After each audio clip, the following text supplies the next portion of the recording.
자, 한동안 잠잠했었던 유영재, 선우은숙 사태가 다시 촉발되고 있습니다. 유영재, 선우은숙 친언니를 건드렸던 혐의로 송치가 됐다. 무슨 말일까요? 분당경찰서에서 이렇게 지금 발표가 됐습니다. 기사가 쏟아졌습니다. 결국 검찰 송치가 되었다. 자, 무슨 말인가 기사를 좀 살펴보니까 이렇게 이야기가 되고 있어요. 경기 성남 분당경찰서에는요, 특례법을 위반했다, 친족관계에 의한 강제 접촉이 있었다라는 혐의로 유영재를 검찰에 불구속 송치를 했다. 이렇게 이야기를 했습니다.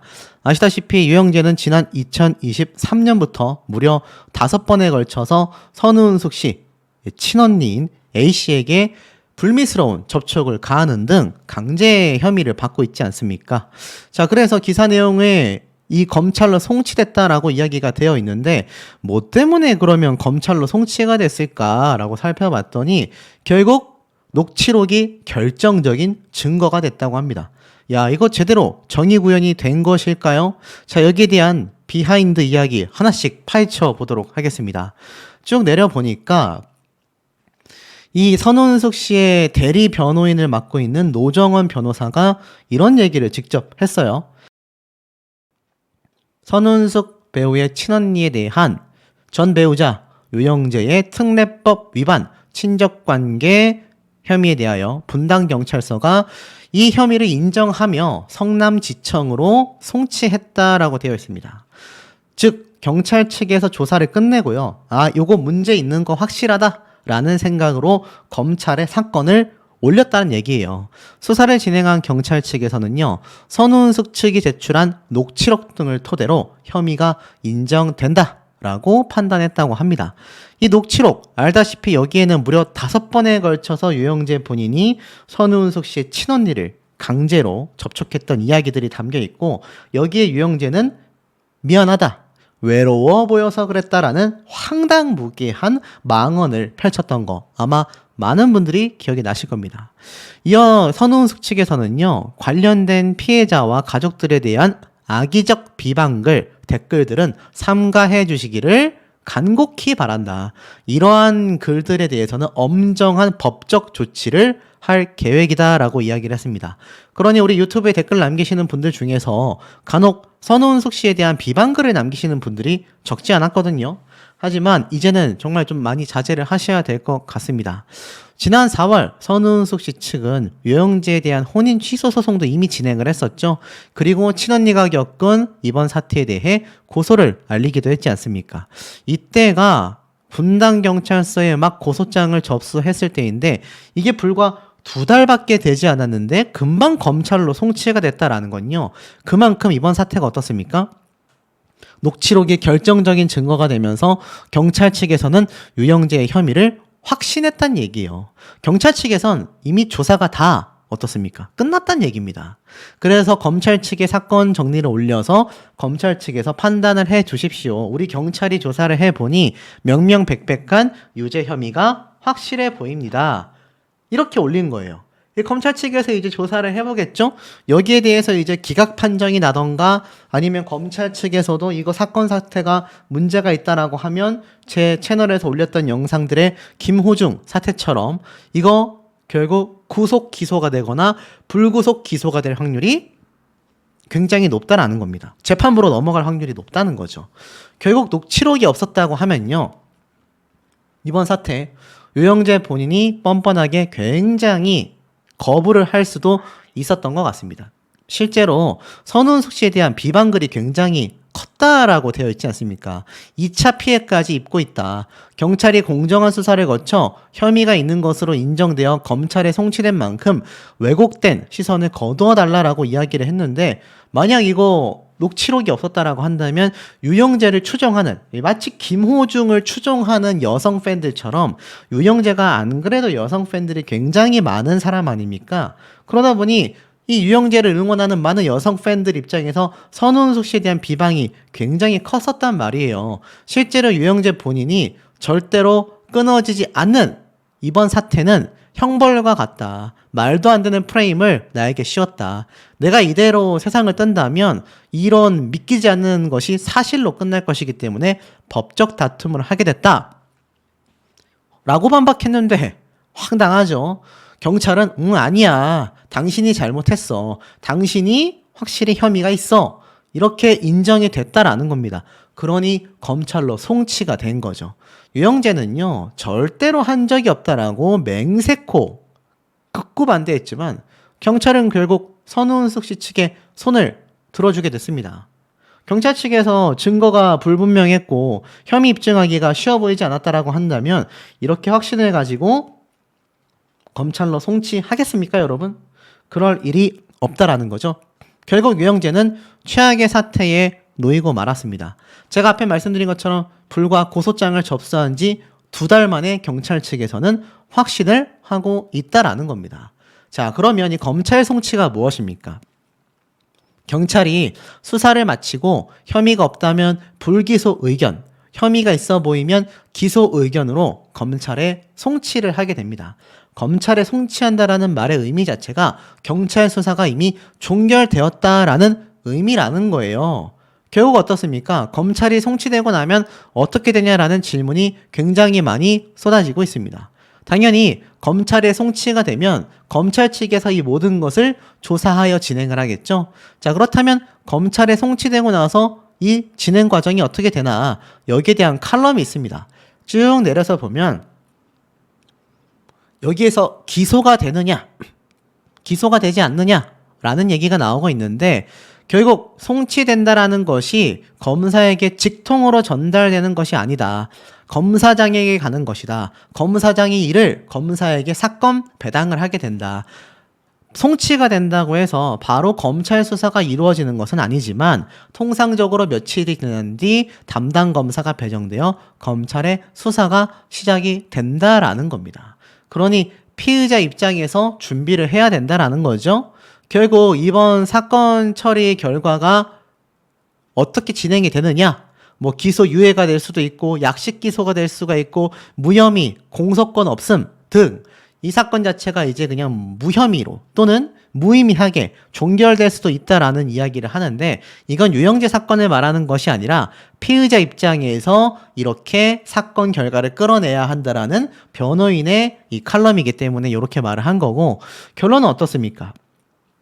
검찰에 송치가 되면 결국 재판이라는 힘든 과정을 겪을 수 있다는 겁니다.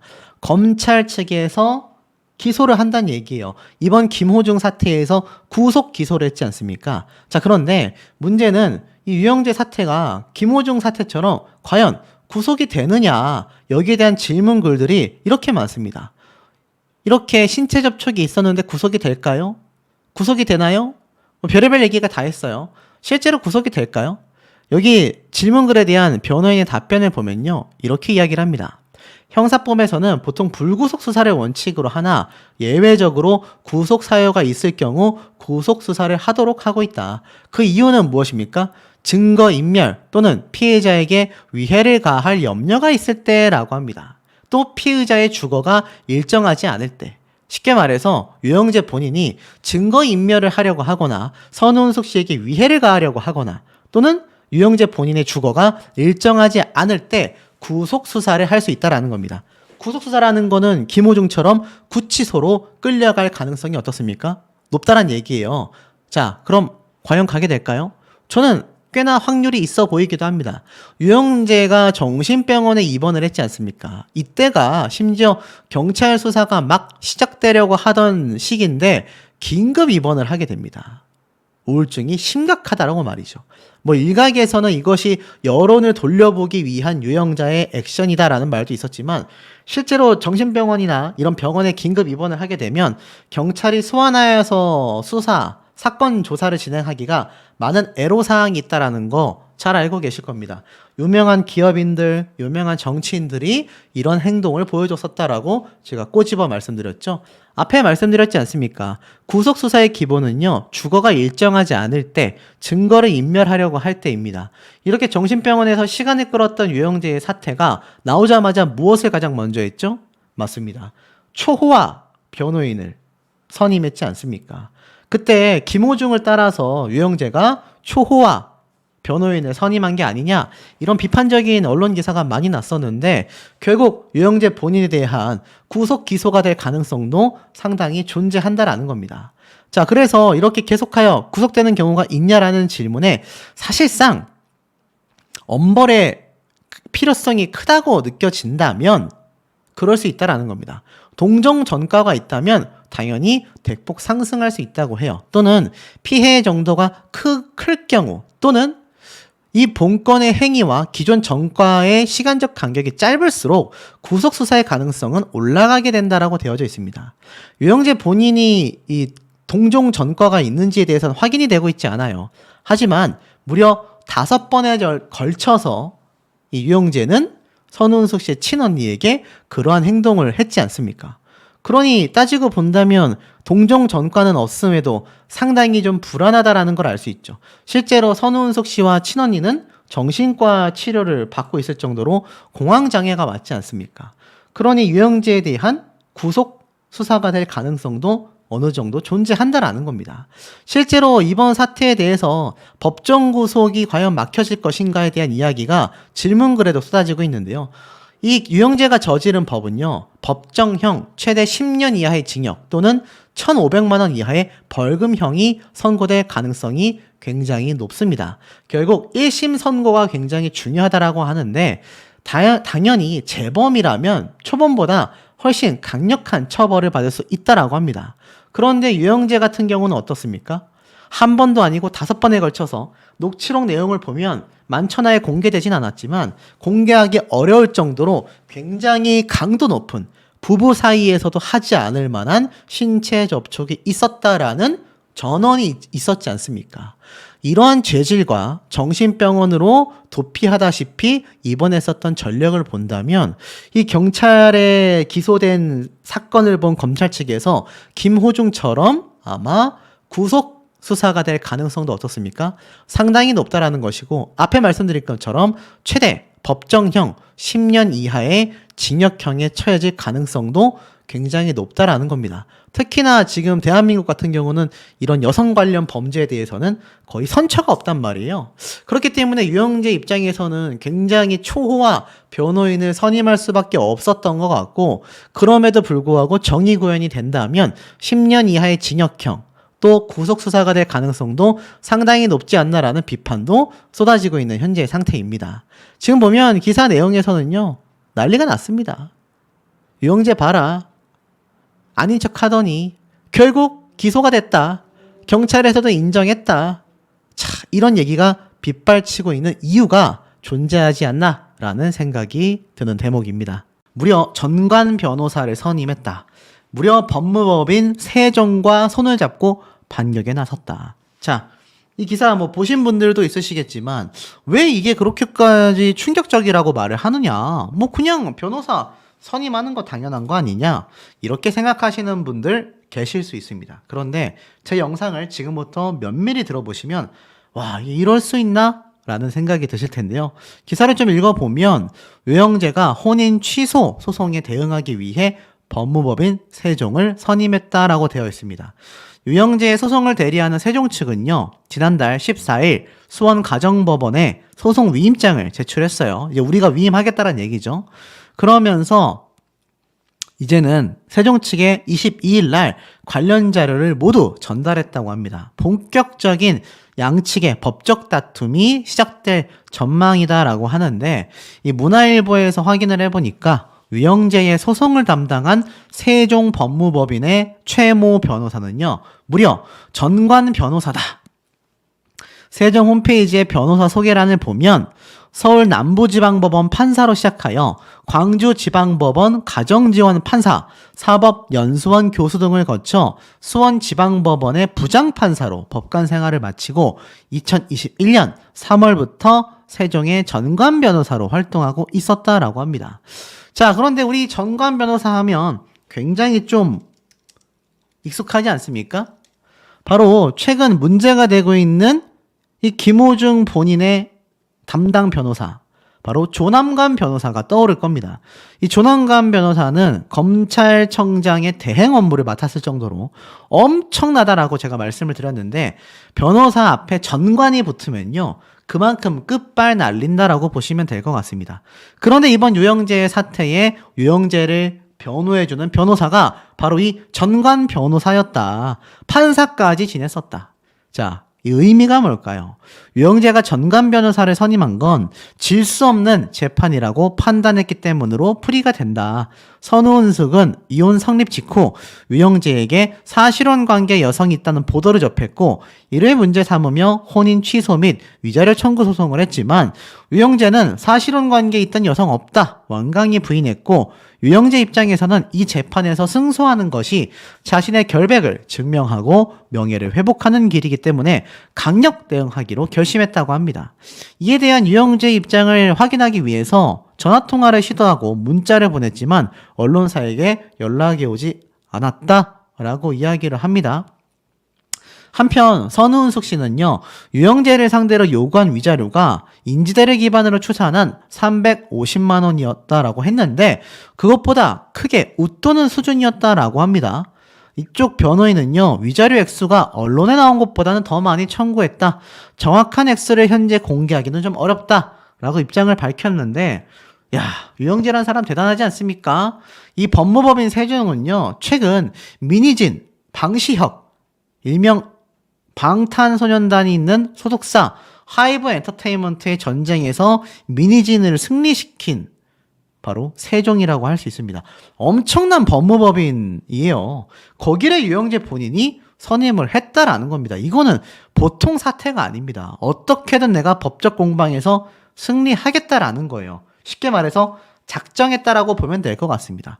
앞에 말씀드렸던, 지금 제가 방금 전해드린 김호중 옆에 있던 전관 변호사를, 그것도 방시혁과의 사태에서 승리한 민희진이 선임한 법무법인 세종이라는 거, 충격적이지 않을 수 없지 않습니까? 자, 결국 유영재 본인은요, 정신병원에 있으면서 시간을 벌었다라는 의혹에 대하여 해명하지 못하는 단계가 된 것 같습니다. 정말 정신적으로 힘들고 어려웠던 사람이 나오자마자 민희진의 승리를 도운 세종에서, 그것도 판사를 지냈던 전관 변호사를 선임했다. 참 괘씸하다라는 생각을 많은 분들이 하고 계실 것 같아요. 정작 선운숙 씨는요, 최근 마지막 동치미 방송편에서 방송 하차를 선언하며 눈물을 쏟았고, 정말 못하겠다라며 굉장히 힘들어하는 모습을 보였습니다. 동치미에 출연하면서 오늘처럼 불편했던 적은 처음이다. 개인적인 일로 시청자 여러분들, 동치미를 사랑하는 팬들에게 걱정과 염려를 끼쳐드렸고 피로감을 안겨드려 너무나 죄송하다. 제작진에게 나 정말 못하겠다라고 얘기했다. 너무 미안하더라. 여러분과 보냈던 시간들이 값지고 행복했는데 누구나 겪는 아픔은 아니지 않나. 우선 자신을 추스릴 필요가 있겠다 싶었다. 라고 이야기를 했을 정도입니다. 자, 그런데 어떻죠? 유영재라는 사람은 정신병원에서 나오자마자 전관 변호사를 선임해버렸다라는 겁니다. 물론 선우은숙 씨가요, 방송을 은퇴한 건 아니라고 해요. 많은 분들이 또 선우은숙 씨 하차해라, 뭐 선우은숙 씨 은퇴해라, 막 악플이 많이 달렸었는데, 소속사에서는요, 은퇴설은 사실이 아니다. 이번 마지막 방송편에서 어떤 얘기를 하셨는지 정확히 알지는 못하지만 연예계 은퇴를 고려 중인 건 사실이 아니다라고 얘기를 했습니다. 쉽게 말해서 속풀이쇼 동치미에서 하차하겠다라고 뜻을 밝혔고, 일각에서는 너무나 힘들어서 연예계 은퇴까지 고려 중이지 않냐라고 했는데 사실이 아니다라고 말을 한 겁니다. 쉽게 말해서 유영재와의 사태를 잘 마무리하고 나면 복귀할 수도 있다. 여기에 대한 이야기를 전달한 것 같은데, 중요한 건 유영재라는 사람의 황당한 모습입니다. 오죽했으면요, 맞대응을 나선 유영재에게 이 전관 변호사 선임 무슨 의미를 가지고 있냐? 라고 봤더니 선운숙 씨 측은요, 상상도 못했다라고 얘기를 합니다. 지금 보니까 세종의 A 변호사 선임 위임장을 제출했다라고 말씀을 드렸죠. 선운숙 씨 측의 입장에서는요, 유영재가 이런 전관 변호사를 선임할 거라곤 전혀 예상하지 못했다라고 합니다. 이 노정원 변호사는요, 상상도 못했다. 선임료가 굉장히 비싸지 않냐. 유영재가 이혼 전까지 선운숙한테 받은 용돈과 그동안의 방송 출연료로 번 모든 돈까지 법적 공방에 쓰기로 한 것 같다. 우리 로펌에도 전관 변호사가 있어 특별히 우려점은 없다. 저와 함께 대표 변호사를 맡고 있는 윤지상 변호사가 대전 가정법원 부장판사 출신이다. 대형 로펌에 있진 않지만 상당히 유능한 변호사다. 대응 계획에 대해서 이렇게 말을 했어요. 혼인 취소 소송과 관련하여 저희가 증거를 확보한 상태라기보다는 언론 보도를 통해 이런 일이 있었다라는 걸 인지한 것이다. 입증에 집중하려고 하고 있다라고 말을 했습니다. 중요한 건 이제 선우은숙 씨 측의 노정원 변호사와 유영재가 선임한 전관 변호사의 승부수가 어떻게 뛰어지느냐인데요. 앞에 말씀드렸던 이 유영재의 법무법인은요, 12개 대한민국을 대표하는 이 법무법인의 변호사 1인당 매출 순위에서요, 무려 보이십니까? 탑5 5위에 위치했습니다. 태평양이 1등이고요. 광장이 3위입니다. 그리고 5위에 세종이 있는 거죠. 이 법무법인 세종은요, 아마 소송을 좀 진행해 보셨던 분들은 당연히 들어보셨을 이름일 거라고 생각이 됩니다. 저도 소송을 몇 번 해봤는데 세종, 태평양, 광장, 법무법인 화우까지 이거 모르면 말이 안 되거든요. 그런데 정작 선운숙 씨가 선임한 곳은 법무법인 존재라는 곳입니다. 굉장히 규모가 작아요. 이 유영재가 선임한 변호사가 굉장한 대기업의 변호사라고 한다면 선운숙 씨가 선임한 변호사는요, 굉장히 작은 중소기업에 있는 변호인단이라고 보시면 됩니다. 하지만 이곳에서의 놀라운 점은요, 여기에 노정원 변호사가 선운숙 씨를 변호하는 담당 변호사잖아요. 이분이 어떤 일을 했냐면 구하라법이라는 걸 만들었습니다. 이 연예인 구하라가 있거든요. 안타깝게 세상을 떠났지만 이 구하라 씨가 사실 세상을 떠나고 나서 이때까지 한 번도 자신을 돌봐주지 않았던 어머니가 갑자기 등장해서 이 구하라의 재산을 내놔라 라고 했을 때 아무리 친족이라 할지라도 기여한 바가 없다면 거기에 대하여 주장할 수 없다. 이 계모의 황당한 주장을 일축시켜버린 것이 바로 이 노정원 변호사입니다. 이분이 구하라법을 만들었어요. 그러니 사실 유영재 본인이 선우은숙 씨를 이기기 위해서는 웬간한 변호사는 안 되겠다라고 생각하여 부른 것이, 그것도 전관 예우를 받을 수 있는, 그것도 대한민국 최고의 법무법인 중에 하나인 세종을 선임한 게 아닌가. 자, 이 사태 어떻게 끝나겠습니까? 과연 정의가 승리할 수 있을까요?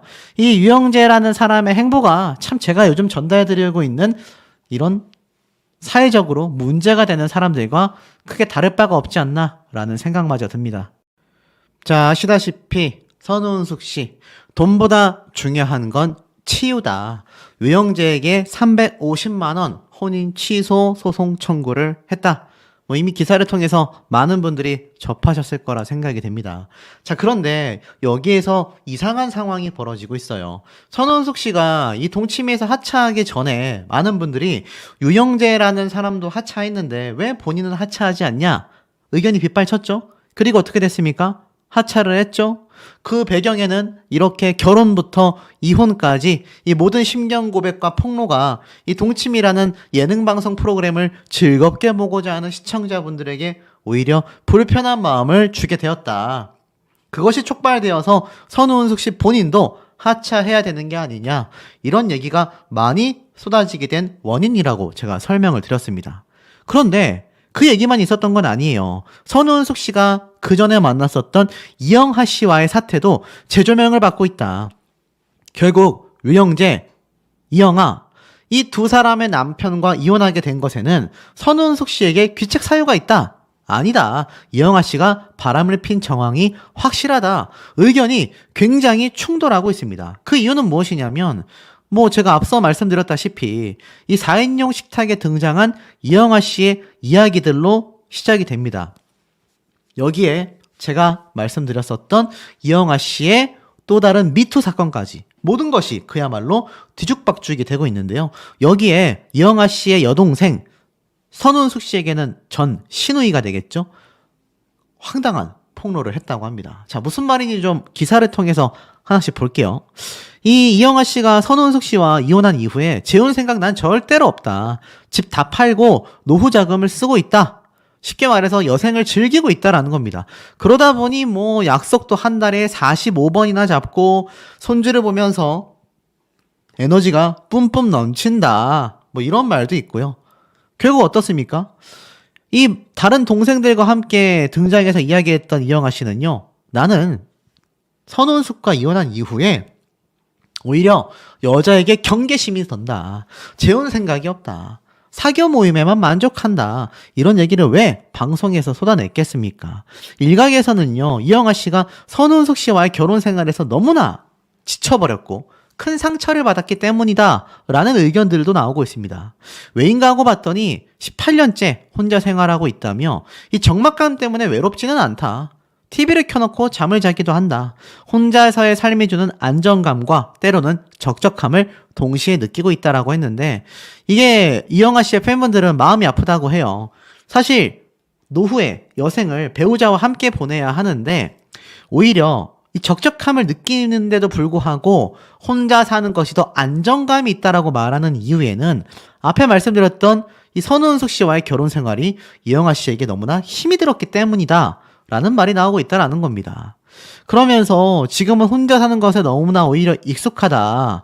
그리고 내가 여자가 있다라고 하는데 억울하다. 나는 선운숙과 이혼한 이후에 재혼을 단 한 번도 생각해 본 적이 없다. 독신 생활에 너무나 만족하며 혼자 사는 것이 너무나 편하다. 안정감이 있다. 라고 이야기를 했습니다. 그 배경에는 이런 이야기들이 존재했던 것 같아요. 선운숙 씨가 시어머니를 버리고 오빠까지 내버렸다라는 정말 황당한 폭로가 이어졌기 때문입니다. 지금 보면 이 기사가 여러 개 올라와 있어요. 이 선운숙과 이혼한 이영아 씨가 재혼 생각이 없다, 외롭지 않다라고 했던 발언이 묻 팬들에게는 그래도 너무 외롭지 않으실까라고 했는데 이런 배경이 있었구나. 저러니 이영아 씨가 이혼하고 싶었고 이혼하고 나서 혼자 사는 삶이 더 행복할 수밖에 없는 거구나. 이런 이야기가 지금 쏟아지고 있다라는 겁니다.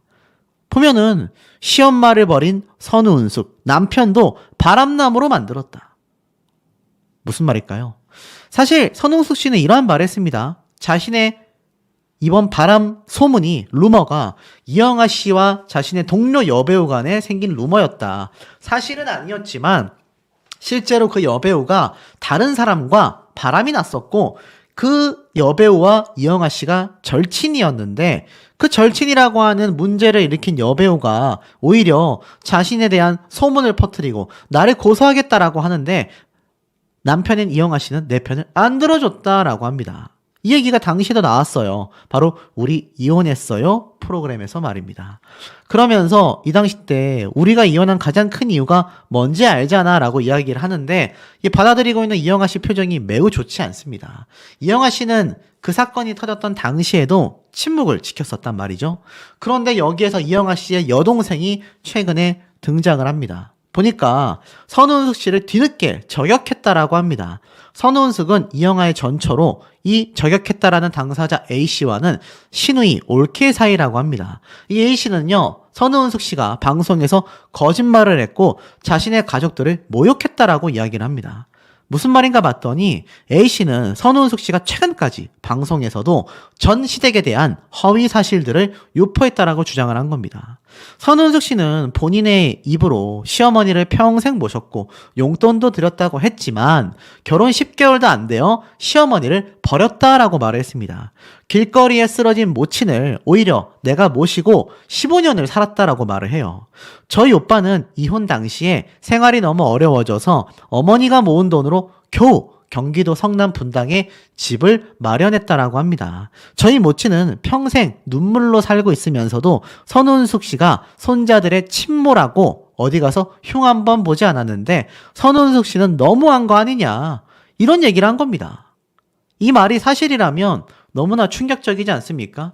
이 내용의 기사가 한 두세 건 정도 올라왔습니다. 또 다른 이 뉴스 언론사에서도 선운숙이 방송에서 한 말들은 허위 사실이다라는 이야기가 쏟아졌기 때문입니다. 이 시어머니를 버려버렸다? 황당할 수밖에 없는 얘기죠. 이게 무슨 말인가 하고 봤더니 이게 그 A씨라고 주장하는 당사자의 이메일이라는 내용입니다. 이게 뭐 팩트인지는 저는 잘 모르겠습니다. 그런데 이게 이렇게 뉴스 기사에 공개가 됐어요. 저는 이영아 씨의 동생입니다. 선우은숙 씨의 거짓말에 대하여 말씀드려 조카들과 저희 집 자식들이 피해가 없길 바랍니다. 시어머니가 결혼한 지 10개월도 안 되어져서 버려졌고 길거리에 쓰러진 모친을 제가 그때부터 대전으로 모시고 와 15년을 살았어요. 선우은숙 씨 말은 평생 모시고 용돈을 드렸다고 하는데 이혼할 때 이영아 오빠 가족도 없이 가출을 했고 오랜 기간 동안 이영아 오빠가 생활을 힘들어 하다가 어머니가 모은 돈으로 분당에 겨우 지냈습니다. 이게 생색낼 일인가요? 시어머니를 모셨다고요? 저희 모친은 평생 눈물로 살면서도 손자들 친모라고 어디 가서 전 며느리 흉 한 번 안 본 좋은 시어머니였는데 선우은숙 씨 너무 하더군요 라고 되어 있습니다. 지금 이런 기사가 이렇게 쏟아지고 있어요. 자, 이게 사실이라고 한다면 선우은숙 씨가 너무 양심이 없는 거지 않습니까?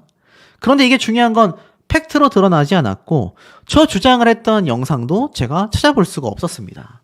그렇다면 둘 중에 하나겠죠. 영상을 올리니까 거짓말을 했거나 저 이메일을 보낸 사람이 거짓말이거나 쉽게 말해서 팩트체크가 안 된 얘기가 뉴스화 되지 않았나라는 생각도 듭니다. 아니라면 선우은숙 씨가 조만간 공식적인 입장 발표를 쏟아내겠죠. 자, 그런데 사실 이영아 씨에 대한 폭로는요. 선우은숙 씨 역시 꾸준히 쏟아냈습니다. 제가 예전에도 한번 설명을 드렸지만 이영아 씨가 여배우 이혼 사건에 유진 씨가 거론이 됐다. 사실 이 유진 씨는 이영아 씨와 굉장히 친한 절친이었잖아요.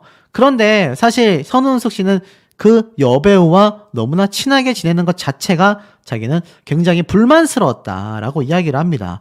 심지어 어느 날 우리 집에서 일하고 있는 아줌마가 그 여자가 우리 집 주차장에 와 있다라고 했다. 같은 차로 골프를 가기로 했다고 하더라. 그러니까 이영아 씨와 그 여배우라는 친구가 같이 골프를 가기로 했다라는 걸 일하고 있는 가사도우미 아주머니가 선우은숙 씨에게 알려준 거예요.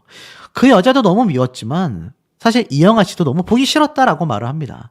만약 제가 저 사람 싫다라고 하면 자기가 좀 자제해 줄 수 있는 거 아니냐라고 했는데 이영아 씨는 물론 싫을 수도 있지. 하지만 사람이 사회적 동물인데 그렇다고 해서 그렇게 좀 아예 모른 척 할 수 있느냐 이런 얘기도 했습니다.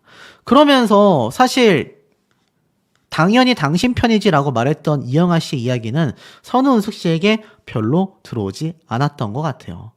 이것뿐만이 아닙니다. 전 남편의 바람 때문에 선우은숙 아들에게 100억 뺏긴 과거라는 기사까지 이렇게 2년 전쯤에 올라왔습니다. 무슨 말인가 하고 좀 기사를 봤는데 좀 어그로가 있는 제목이에요. 그런데 여기에 어느 정도 좀 사실도 보입니다. 배우 선우은숙 씨가 이 이영아 씨와 결혼을 할 때는요. 사실 선우은숙 씨가 23살, 이영아 씨가 33살이어서 어린 여자와 결혼한 도둑놈 취급을 받았다라는 이야기를 당시에 들었었다라고 합니다. 그런데 그렇게 결혼을 하고 나서도 결국 바람 때문에 헤어지게 됐다라고 말했던 선우은숙 씨예요. 지금 보면 이혼의 이유가 동료 여배우와 지인의 바람 때문이었다. 그 여배우는 이영아의 동료였고 나의 동료였다. 그런데 그 여배우와 이영아의 지인이 교제를 하던 중 사건이 벌어졌다. 유부남과 유부녀가 만나게 된 것이고 그 여배우가 심지어 양다리를 걸치고 있었다라는 얘기를 동치미에서 폭로를 한 겁니다. 그러고 나서 이영아 씨가 그 친구가 나에 대해서 마치 그 폭로한 이야기를 지어낸 것처럼 몰아갔는데 내 편을 들어주지 않고 그 여배우의 편을 들어줬었다라는 겁니다. 그리고 별거하게 됐고 이혼을 하게 되었다라고 했죠. 물론 그 이후에도 사랑 때문은 아니어도 선우은숙 씨는 장례식까지 서로 치러줄 수 있는 사이다라고 이목을 끌기도 했습니다. 자, 그런데 이 시점에서 선우은숙 씨와 이혼한 이영아 씨가 재혼 생각에 절대로 없다. 이건 선우은숙 씨에게 질려버린 게 아니냐라는 의견과 아니다. 되려 살펴보니 선우은숙 씨가 이렇게 시어머니도 버리고 남편까지 바람난 남자로 만들어버렸기 때문에 신우이의 폭로를 보면 선우은숙 씨의 잘못이 크다. 또 일각에서는 아니다. 알고 보니까 선우은숙 씨야말로 선의의 피해자다. 의견이 굉장히 지금 부딪히고 있단 말이에요. 아마 우리 현명한 시청자분들이 보실 때도 여기에 대해서 하실 말씀들이 상당히 많이 나오실 거고 의견도 굉장히 갈리게 될 거라고 저는 생각이 듭니다. 우리 시청자분들이 보실 때 이 이영하 씨와 선우은숙 씨 과연 누구의 잘못이고 또 이 신우이라는 사람의 이 저격, 폭로는 사실이 맞다라고 생각이 드시는지도 매우 매우 궁금합니다. 최근 선우은숙 씨가 유영재와의 이혼 사태 이후 하차까지 하게 되면서 사실 이영하 씨, 바로 전전 남편이죠. 전전 남편의 이야기가 재주목을 받고 있습니다. 아시다시피 최근 채널A 예능방송에 등장한 이영하 씨가요.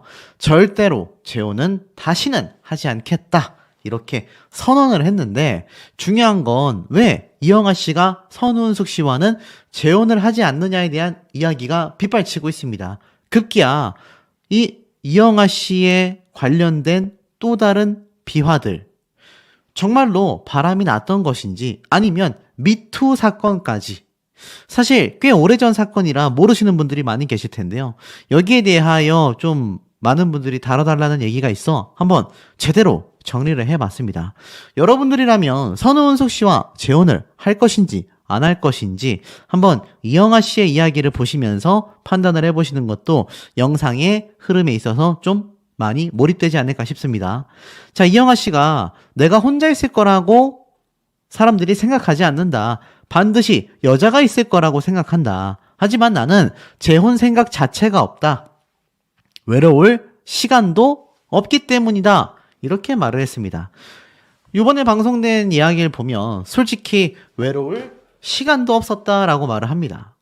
그만큼 자신의 혼자의 삶이 행복했었다라는 이영하 씨인데 사실 이영하 씨는 선우은숙 씨와 젊은 시절 결혼해서 상당히 행복한 결혼 생활을 이어오다가 돌연 이혼을 하게 됐지 않습니까?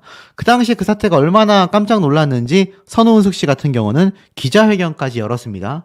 먼저 꽃미남 배우로 유명한 이영하 씨가 사실 뭐 그 이후에 엄청나게 많은 가짜 뉴스에 시달리기도 했습니다.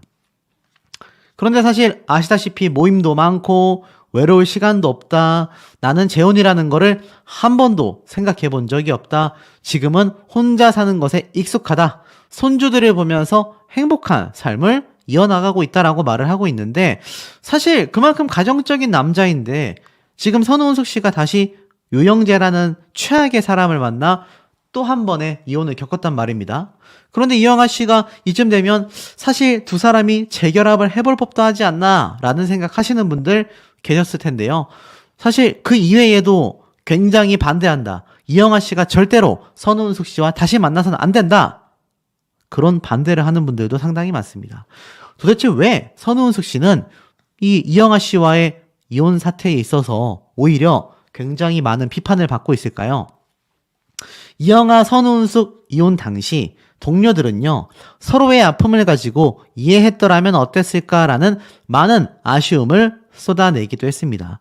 사실 26년간 인꼬부부로서 유명했었던 이영하 씨와 선우은숙 씨의 결별은요, 그 당시에도 굉장히 큰 충격을 가져왔기 때문입니다. 어떤 연기자는 원인 제공을 누가 했던 간에 사람이 다 실 수도 있고 또 양쪽이 자신의 입장으로만 생각할 수도 있는 것이다. 장가도 안 간 자식이 2명이나 있는데 이혼은 안 할 줄 알았다. 자, 여기에서 원인 제공을 누가 했던 간에 이 원인 제공이 한간에 떠도는 이야기처럼 이영하 씨가 바람을 폈다라는 이야기일까요? 계속 알아보도록 하겠습니다. 결국 이 사태는요, 유지인 씨가 함께 연루가 되면서 사건의 발단은 커지기 시작합니다. 2008년도에 올라왔던 기사입니다. 유지인, 이영하, 우리 둘이 사귄다고? 소문이 나기 시작한 거죠. 두 사람이요, 중견 탤런트로서 자신들을 둘러싼 스캔들에 대하여 입을 열게 됩니다. 왜냐면 선우은숙 씨를 가운데 두고 이영하, 유지인 이 두 사람이 난 몰래 바람을 폈다라는 소문이 막 돌았기 때문이죠. 유지인 씨가 이렇게 얘기를 했어요. 나도 스캔들이 났다라는 전화를 받은 적이 있다. 이영하 씨와 이혼 동기가 나 때문이라는 소문 때문에